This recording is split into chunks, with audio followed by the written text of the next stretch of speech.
Hello and welcome to Artifacts, a living archive dedicated to preserving the first-person stories of queer, avant-garde, and underground culture, told by those who lived it. Today's episode is part of our series Silver Factory, an enthralling journey through Andy Warhol's factory, whose inhabitants included an array of characters from socialites to superstars and speed freaks. This episode features Joe Dallesandro, the ultimate underground leading man and an enduring symbol of sexual liberation. Born in 1948, Joe grew up in foster homes, ran away at 16, and began modeling for Bob Miser's Physique Pictorial, the hottest publication for closeted gay men in the early 1950s and 60s. By the late 60s, he was at Andy Warhol's Silver Factory, starring in Paul Morrissey's Flesh and Trash, films that cemented his status as a countercultural sex symbol. His career took him from New York to Europe and back, working with directors from Jacques Rivette and Louis Malle to John Waters and Steven Soderbergh. Across more than 50 films, Joe's presence blurred boundaries of beauty, masculinity, and desire. Dallesandro was immortalized in the lyrics of Lou Reed's Walk on the Wild Side and on the cover of the Smiths' debut album. In this 1999 interview, Dallesandro discusses life as a New York City foster child, the nuances of erotic modeling, and what it meant to be an icon of underground film. You mean like when you're feeling you weren't uncomfortable? I wasn't when I'm not uncomfortable, I had no inhibitions about, being nude in front of these people, and I'm like, the camera's not there, Yeah.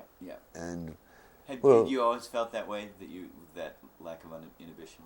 Well, see, what was interesting, before I had met the Warhol people, I did the thing where I'd come out to California, and I was photographed. I had this experience having worked in these, having done these nude photographs. I remember coming out here, I'm just like 16 years old, and they set up this meeting to do these photographs, these nude photographs.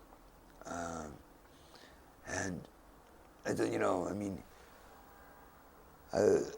I'm this little skinny kid. You think of myself as pretty healthy, but I've always thought of myself as short, and I used to admire, people that worked out and got bodybuilding, and I thought, I want to be strong like that. So when I was told that, you have a great body, and I was taught these poses, I was taught by them that if you for the camera, if you push your hips a certain way, it'll make your body, Oh yeah. So I was taught these kind of things where really?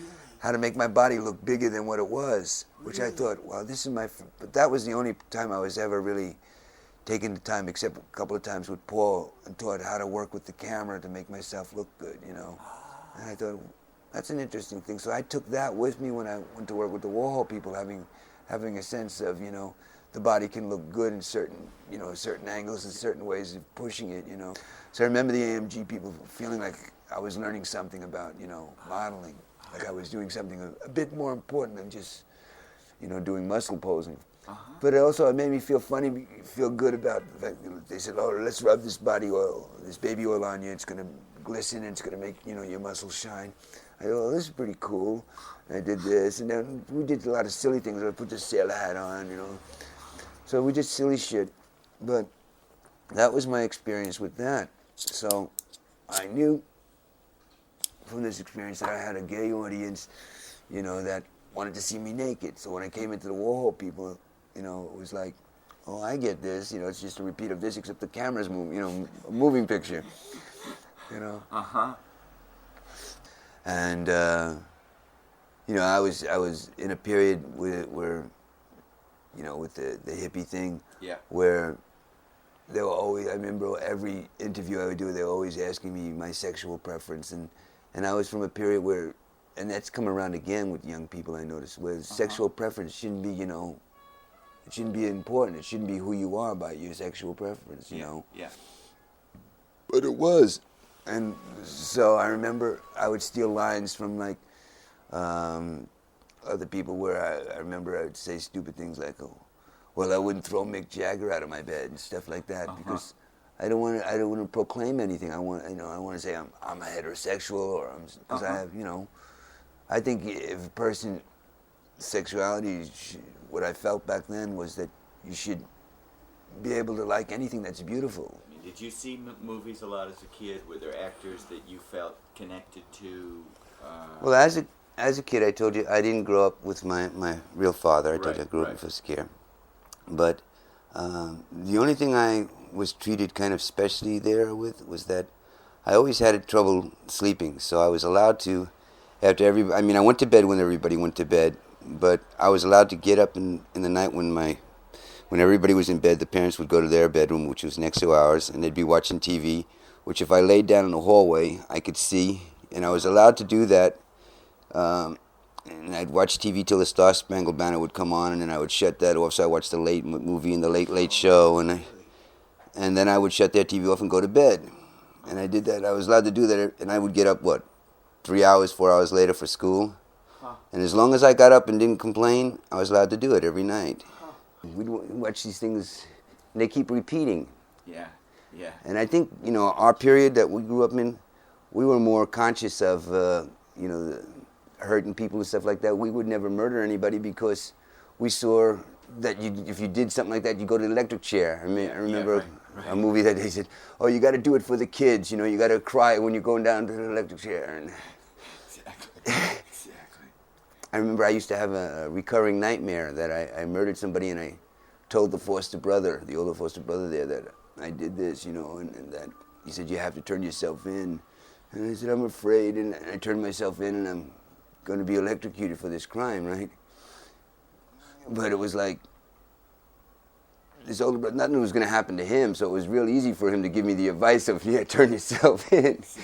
Exactly. And I remember sensing the fear in the nightmare of, I've been caught, I've turned myself in, and now I've got to go to the chair. Wow. And you probably had a movie image exactly of what that was. But that was.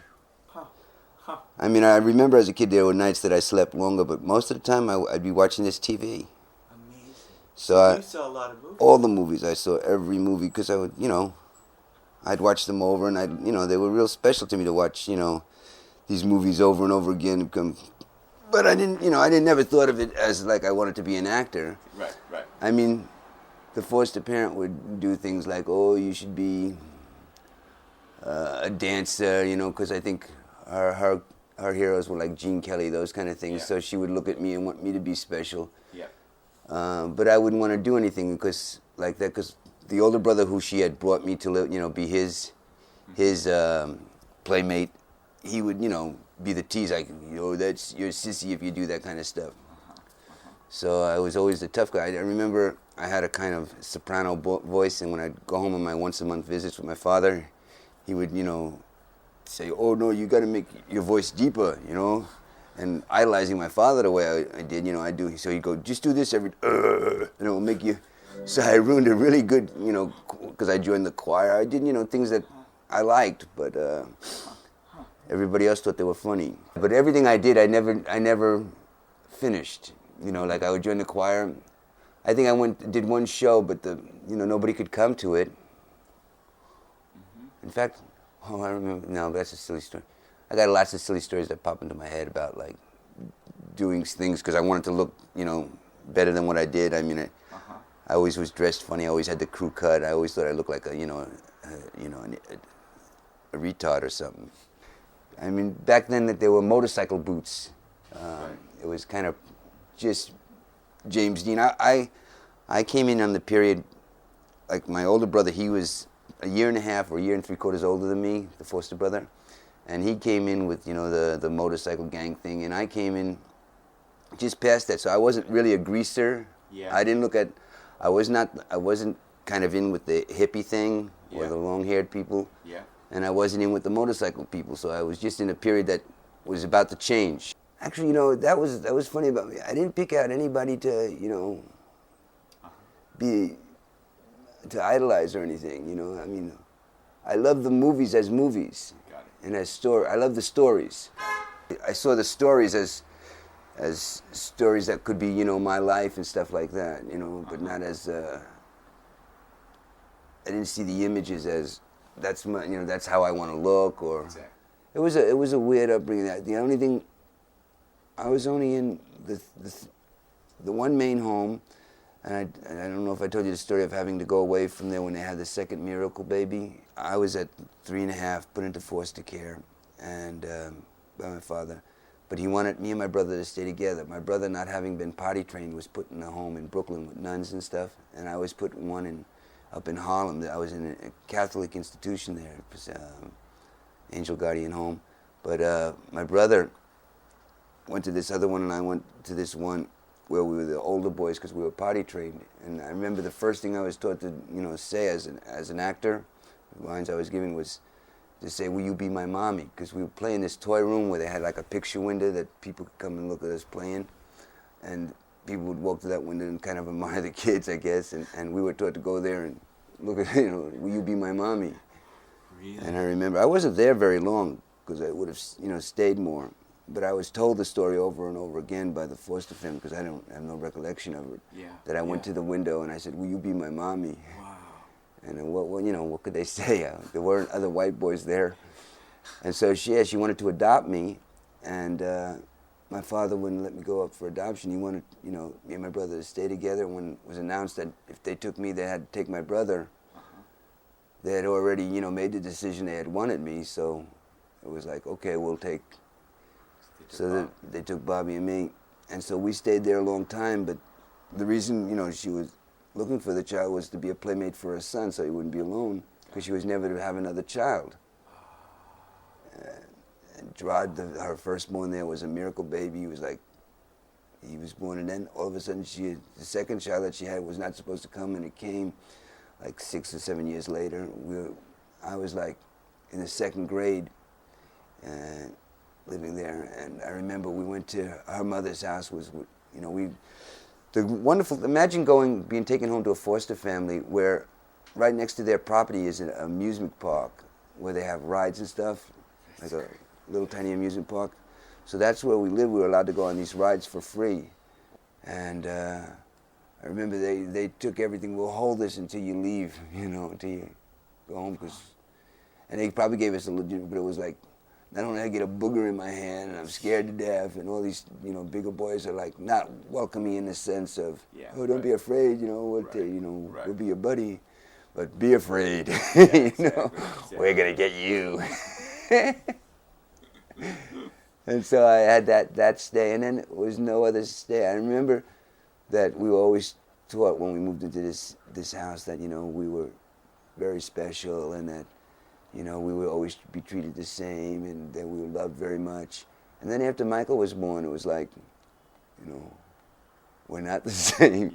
We're different. And the problem was that after we went through this kind of thing where we'd visit, it's the most horrible thing to bring a kid up, where they see they see their parents once a month or something, have these visits, because the kid's always going to want to go home. Did you feel very close to your father when you were growing up? Oh yeah, it was like. Yeah. But we were brought up, even in the foster home that we were growing up in, we were brought up that, the family is the most important thing.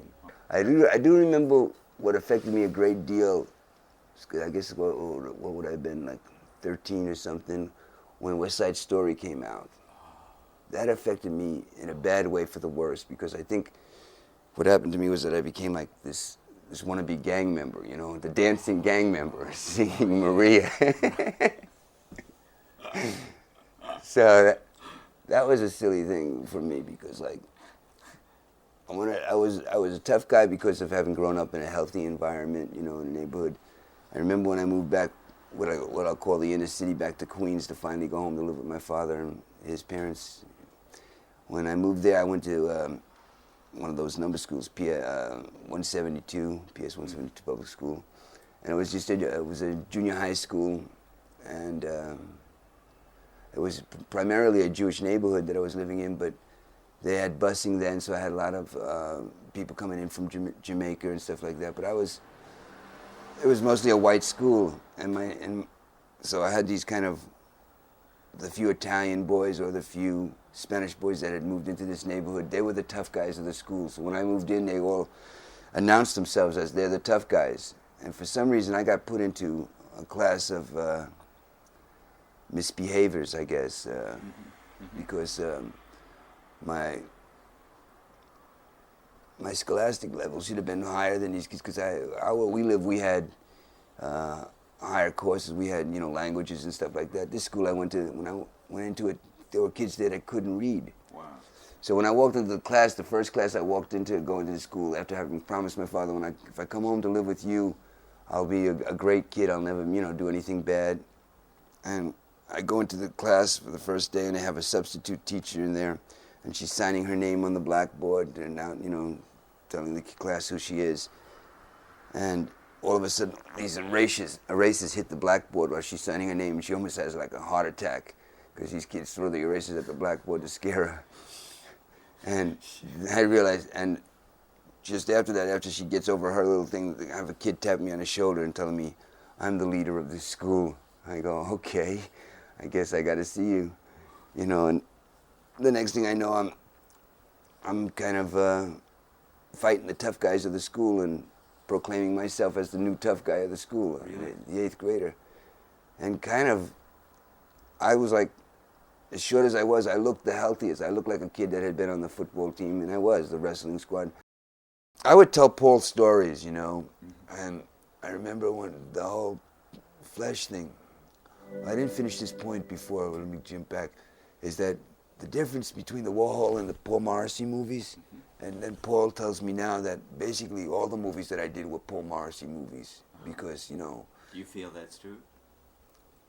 Well, I feel a big difference between the two, but he claims that they're all his movies because of the fact that, Andy didn't do anything. Just because he sat behind the camera doesn't make it his movie, and that was a point well taken, because he did. He told everybody what to do, and, Is that true in Loves of Von Deen too? Yeah. It was. So he Yeah. really did. He set the whole thing up. I mean, Andy, the most Andy did was he would sit and turn the camera on and off. Yeah. And I thought that was, Pretty weird. pretty weird that he didn't do it. He would sit behind the camera before we started doing the scene with me. I watched him sit behind the camera, read his newspaper, and when they said something funny or, that he found interesting, he'd turn the camera on, and, it wasn't that interesting, he'd turn it off. So he was editing it while he was reading the newspaper behind the camera. Wow. Because that was Andy's movies, back Exactly. then. Exactly. That was another thing. I had to watch all these movies. So when I was asking you about the band sound, probably I was referring to Bike Boy and I Am Man. Or there was, Chelsea Girls, which was a double screen. All these movies that I remember having to put Sleep on. And I said, well, why, and knowing that Sleep was just one piece of footage that was repeated over and over again. How a person could sit there and watch 20 minutes of something that, is just the same 3-minute reel going over and over again. Right. Yeah. And I say, why would anybody want to watch this, Yeah. And it was supposed to be interesting. And then as we did these other movies with Paul, Loves of Van, Lonesome Cowboy, San Diego Surf, they started to get some stories. Yeah.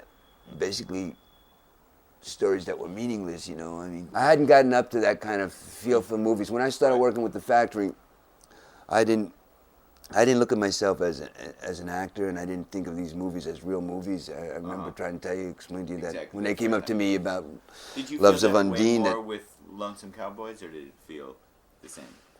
it felt a little different. It felt like they were trying, but it felt like a cartoon or a comic. This was like a joke. The other biggest joke was when they took us all out to make the San Diego Surf movie.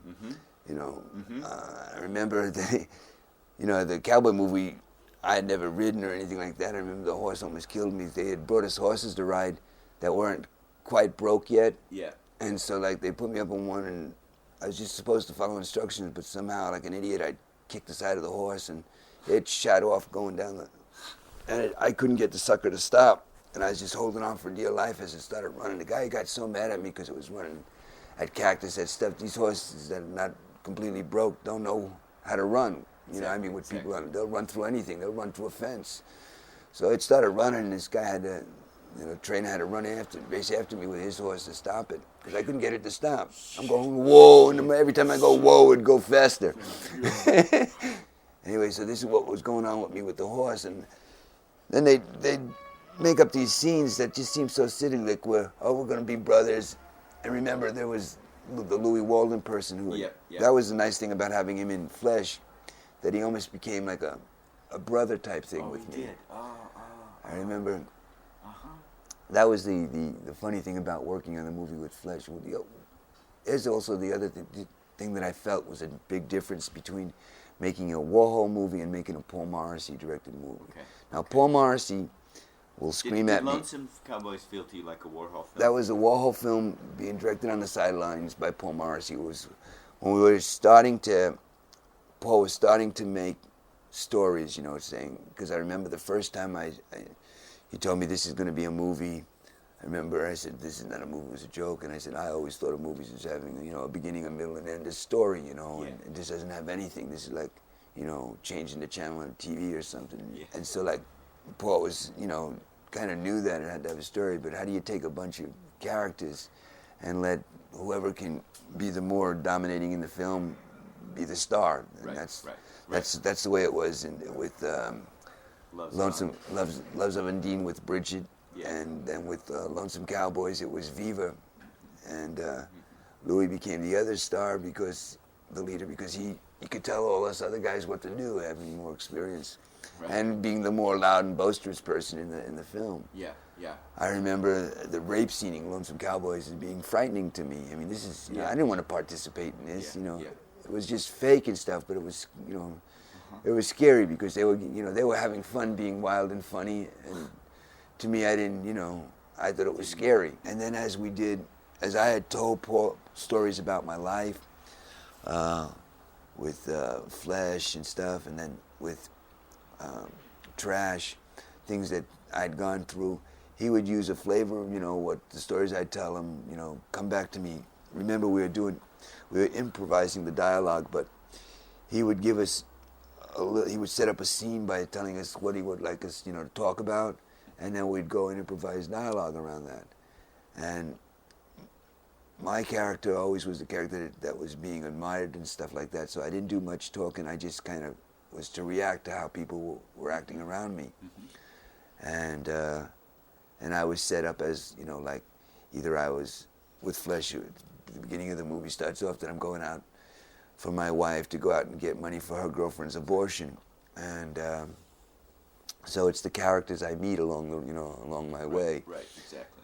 And it's a real simple story. But the other thing that was interesting about Paul is that I tell him these stories about characters, but never did I bring in, you know, drag queens into my stories. They were not involved in them. So I never understood. Have you ever had any experience with drag queens No. before? Never knew any, never met any, until Paul Morrissey put them in every single movie that I was doing. It was always a drag queen. When they film me, every cameraman says, you know, it's like the camera loves you, you know. Artifacts is a free oral histories platform. Please like, subscribe, and visit our website, www.artifacts.movie, for an ad-free, interactive experience with bonus content. If you're able, please make a tax-deductible donation at www.artifacts.movie/donate. Hit the link on screen to watch another Artifacts interview.